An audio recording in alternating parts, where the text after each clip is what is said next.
Welcome to Guide Guru. We hope this video helps.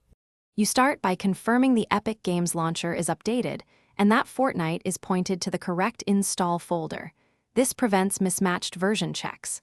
Once done, free enough disk space and temporarily disable overlays or mod managers because they often inject incorrect files. Make sure to back up your saves before changing files so you can restore if needed. These steps remove common causes of an unknown file version and prepare you for repair actions without risking your progress.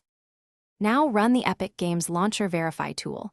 It compares local files to the current build and replaces mismatches, which directly fixes unknown version errors.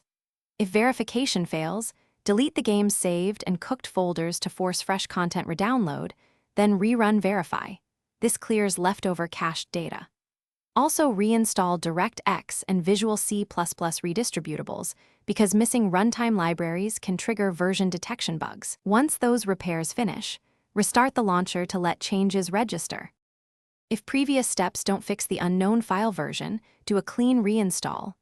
Uninstall Fortnite, remove remaining game folders, then reinstall via Epic Games Launcher. This guarantees a correct, current build.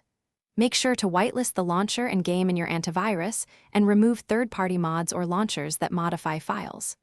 Finally, if problems persist, inspect the latest entry in saved /logs for error lines. That log often tells you which file or checksum failed, and you can target that specific.